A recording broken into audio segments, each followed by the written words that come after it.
నా జీవితంలో ఇప్పుడు నాకు వచ్చిన ఆస్కారు నా 28 ఏళ్ల కృషికి ఒక నిదర్శనం, ఒక కృషికి ఒక ఫలితం. ఈ 28 సంవత్సరాల్లో 860 సినిమాల్లో 3600కు పైగా పాటలు రాస్తే నాకు ఒక పురస్కారం, ఆస్కార్ పురస్కారం, అంతర్జాతీయ పురస్కారం వచ్చింది. ఈ పాట కీరవాణి గారు, రాజమౌళి గారు చెప్పిన వెంటనే 45 నిమిషాల్లో రాసేసాను. కానీ ఆ పాట పూర్తవడానికి, ఆ పాట పూర్తిగా రికార్డ్ అవ్వడానికి 19 నెలలు పట్టింది. సంవత్సరం మీద 7 నెలలు పట్టింది.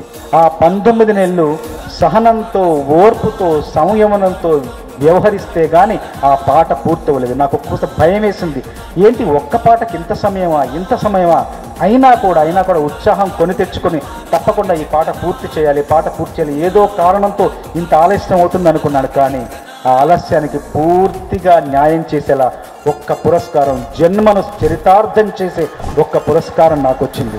మనం చేస్తున్న పని ఆలస్యమైనా సరే, ఏం జరిగినా సరే, మన పట్టుదలను, మన కృషిని, మన దీక్షను, మన తదేక దీక్షను, ఏకాగ్రతను పక్కకు వెళ్లకుండా దృష్టి దాని మీదే పెట్టి మనం పని పూర్తి చేస్తే గొప్ప గొప్ప ఫలితాలు సాధించవచ్చని నా జీవితంలో నేనే ఒక ఉదాహరణ, నా పాటే ఉదాహరణగా ఉంటుందని మీకు చెప్తున్నాను.